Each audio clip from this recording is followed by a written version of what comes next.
bienvenue sur ma chaîne J2M pour clôturer mon spécial Halloween. Donc là, on va dans la décennie des années 2010. Donc voilà, un petit rappel, c'est pas forcément de l'analyse, c'est juste des recommandations, un petit pitch, 2-3 commentaires, et voilà. Donc tout ça pour vous inciter à les découvrir, ou en tout cas en profiter pour Halloween, hein, tout simplement, voilà. Donc comme pour les autres années, j'ai essayé de chercher les films. Alors forcément, ils sont plus connus, ils sont moins rares entre guillemets, mais quand même ils sortent pas forcément du train-train habituel du cinéma pour Halloween, on les cite pas forcément, c'est ça que je veux dire. Et donc voilà, donc on a une petite sélection, j'espère qu'elle va vous plaire, et pour commencer. Voilà, alors pour ma première recommandation, donc j'avais déjà cité Michael Dougherty pour son Trick or Treat pour la décennie des années 2000. Là, pour cette décennie, j'ai pensé à Krampus, voilà, tout simplement. Alors même si le film peut aussi bien marcher pour un film pour Noël, spécial Noël, j'ai envie de dire, ben j'ai quand même eu envie de le mettre en avant pour Halloween, parce que finalement, il y a une ambiance un peu un peu gothique, un peu spécial, quoi, qui évoque un peu le cinéma de Tim Burton. Comme Tim Burton, j'ai pas cité de ses films, donc je me suis dit bon voilà, c'est une manière un peu indirecte de me rattraper sur le coup. Bon voilà, le pitch, bah, il est un peu simple, c'est un gamin qui est un peu mal dans sa peau, qui vit très mal la période de Noël, et surtout il doit supporter à la fois sa famille, mais surtout sa belle famille, on va dire, hein, qu'il déteste au plus haut point. Et donc, suite à une crise, il écrit une lettre où il invoque le Krampus, voilà. Donc, suite à ça, donc, il y a une série de manifestations extrêmement étranges, extrêmement inquiétantes qui va se produire, et les membres de la famille vont être petit à petit confrontés un peu à ces créatures. Donc un film formidable, visuellement une direction artistique à tomber par terre, et on peut signer le design des créatures, des différents monstres qu'on peut voir dans le film qui marchent à 100 à l'heure, une ambiance comme ça qui marche très bien, qui peut évoquer également le film de Stuart Gordon, Dolls les poupées. Je trouve qu'il y a une ambiance un peu identique. Donc voilà, un film placé sous le signe du regard de l'enfant, mais qui est un peu perverti par la nature diabolique du Krampus. Voilà, un film parfait pour passer Halloween. Autre recommandation, un film qui aurait pu, chez certains, être également présenté pour Noël, mais là je trouve que la nature horrifique du film, et ça acquiert vraiment bien pour Halloween. Donc c'est le film, ça s'appelle Rare Export. Il avait été présenté avec succès au festival de Gérardmer, donc il avait fait sensation, hein. Le metteur en scène, il va faire d'autres films d'ailleurs un peu dans le même acabit, donc voilà, donc c'est un metteur en scène qui a eu le vent en poupe notamment, hein. Donc voilà, donc une grosse recommandation avec il est très proche de Krampus dans l'ambiance, j'ai envie de dire, puisque c'est également l'histoire d'un enfant qui est confronté là également avec une figure du Père Noël, mais une figure du Père Noël qui est dévoyée, qui sort tout droit d'un conte cauchemardesque, j'ai envie de dire. Et donc voilà, le metteur en scène, il va à franco dans l'ambiance horrifique, et franchement, c'est excellent, c'est vraiment prenant. Donc Rare Export, c'est un film également qui s'accommode très très bien pour une période d'Halloween. Autre recommandation là pour un film qui est un peu plus connu, là c'est presque je pense que ça va devenir un classique dans les années à venir. Ce film c'est It Follow, hein, tout simplement, qui avait été également présenté avec un gros succès au festival de Gérardmer.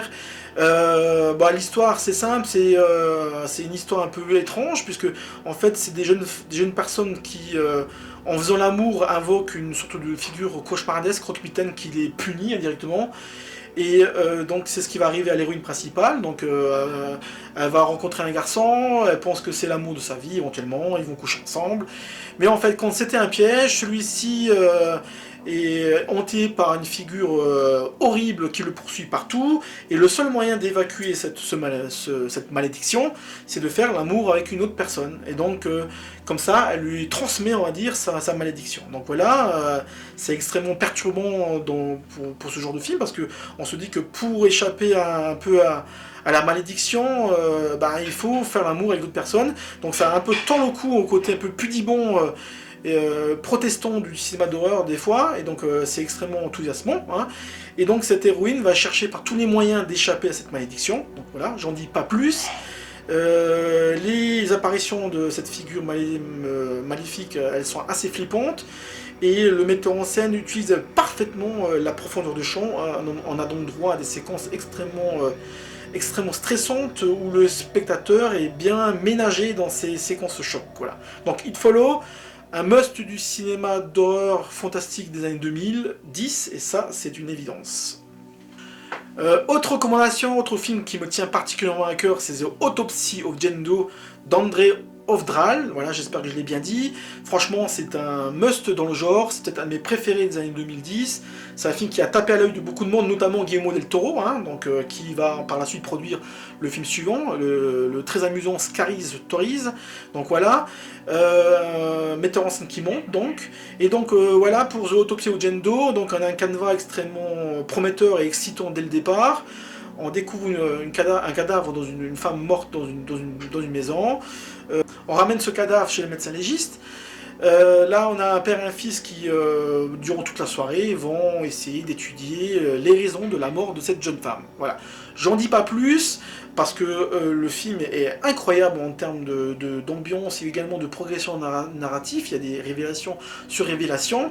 Le film convoque également, je trouve, beaucoup une sorte de tradition fantastique old school, notamment l'univers de Lucio Fulci, je pense aussi. Hein, je trouve qu'il y a une relation extrêmement proche. Et donc voilà, c'est un film incroyable qui monte crescendo et qui est riche en vision horrifique. Et le final est absolument incroyable. Donc voilà, The Autopsy of Jane Doe, autre grand film des années 2010. Autre recommandation, là on est plus dans le slasher, mais slasher asiatique notamment, un film de Hong Kong pour changer un petit peu, que j'ai pas beaucoup cité également. Donc ce film c'est Dream Home, tout simplement, réalisé par Oh Cheung-pang, désolé si je prononce mal. Et donc voilà, c'est un film qui était présenté à l'époque aussi à Gérardmer, qui avait fait énormément fureur dans le festival, parce qu'il est extrêmement gore. Donc voilà, ça raconte l'histoire d'une jeune femme qui cherche un appartement coûte que coûte. Voilà, sauf que vu la configuration économique et sociale de Hong Kong, c'est extrêmement difficile, et donc du coup, cette jeune dame décide de passer à l'action, on va dire, et va faire un peu le ménage dans un immeuble.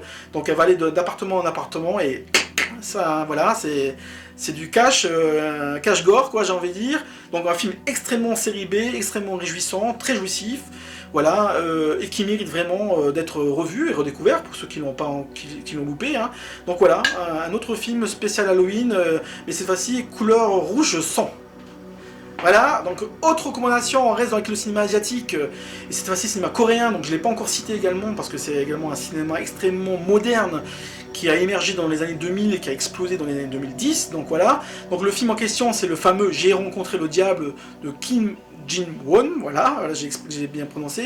Donc voilà, un metteur en scène, une des grandes révélations des années 2000-2010, ce metteur en scène est imprévisible, et donc avec celui-là, il signe carrément son chef-d'œuvre. C'est une baffe monumentale, un film marqué d'une pierre noire, j'ai envie de dire, voilà. Donc l'histoire peut ressembler tout d'abord à une sorte de polar hardboy extrêmement dur, mais en fait il va tellement loin dans l'outrance que en fait c'est un vrai film d'horreur, hein, sans aucun doute. Donc l'histoire est simple, hein, donc quelques éléments de l'intrigue. Donc on a ce policier de FBI qui a perdu sa femme, qui a été tuée sauvagement par un serial killer.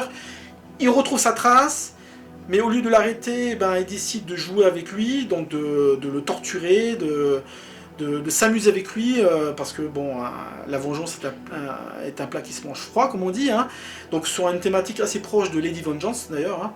Et malheureusement pour lui, voilà, il se trouve que le serial killer ne va pas dire son dernier mot, et tout va se retourner contre lui. Donc en gros, voilà, j'en dis pas plus. Le film est absolument incroyable, d'une force et d'une puissance exceptionnelle. Voilà, le tueur est joué par Chin Mon-chok, voilà, j'ai du mal à le dire, donc le cinglé qui avait déjà joué dans Old Boy notamment, hein. Donc il est parfait, il est génial, voilà, donc c'est un vrai chef-d'œuvre du genre, donc je vous le recommande chaudement. Donc c'est J'ai rencontré le diable. Voilà, on reste dans le cinéma coréen, encore un autre film d'horreur, j'ai envie de dire, qui est à la frontière de plusieurs genres, le polar, le film fantastique, le film d'horreur. Ce film c'est The Strangers de Ah Non-jin, voilà, j'espère que j'ai bien dit également. Franchement, c'est un film absolument incroyable, exceptionnel, un des grands chefs-d'œuvre des années 2010 également. Le metteur en scène s'était fait remarquer déjà avec deux films éprouvants, là pour le coup des polars, quoique on est toujours à la limite du film d'horreur, hein. Donc c'était le film The Chaser et The Murderer, et donc avec celui-ci, The Stranger, s'y franchit encore un cap, hein. Donc encore une histoire de serial killer, des personnages qui meurent de manière mystérieuse au début, ils ont des éruptions cutanées, on fait appel à un exorciste pour voir s'il n'y a pas une malédiction qui se cache derrière tout ça, donc voilà. J'en dis pas plus, mais le film est réellement fantastique, hein, comme vous allez pouvoir le vérifier par vous-même. Voilà, donc c'est un film incroyable, avec une ambiance de folie, on passe d'un genre à l'autre de manière extrêmement naturelle, comme c'est souvent le cas dans le cinéma coréen. Et voilà, donc moi je suis ultra fan, et donc voilà, donc ce film étonnant, The Strangers. Voilà, on arrête notre sélection ici. Ben, bien entendu, il y avait d'autres films à citer. Bon, voilà, je peux pas faire le tour. J'ai un peu zappé les films de zombies, comme Dernier Train pour Busan, par exemple, qui aurait pu être dedans. J'ai un peu zappé les films Blumhouse, hein, j'aurais pu citer Sinisters, les Insidious, les Conjuring. Donc voilà, ces films-là, bon, tout le monde les cite de manière systématique, donc j'ai évité d'en parler. J'aurais pu éventuellement parler de Rob Zombie à un moment donné. Donc aussi bien dans les années 2000 pour les Halloween, ou Devil's Rejects par exemple, ou pour les années 2010, notamment pour son Lord of Salem. Donc voilà, il y a beaucoup de choses à dire, donc on oublie de faire une sélection. J'espère que cette vidéo vous a plu, donc si vous aimez, donc likez-la, si vous l'aimez pas, délikez-la. Faites vos commentaires sur YouTube, abonnez-vous, et sur ce, on se retrouvera pour la prochaine vidéo, cette fois-ci plutôt une critique vintage. Voilà, ciao!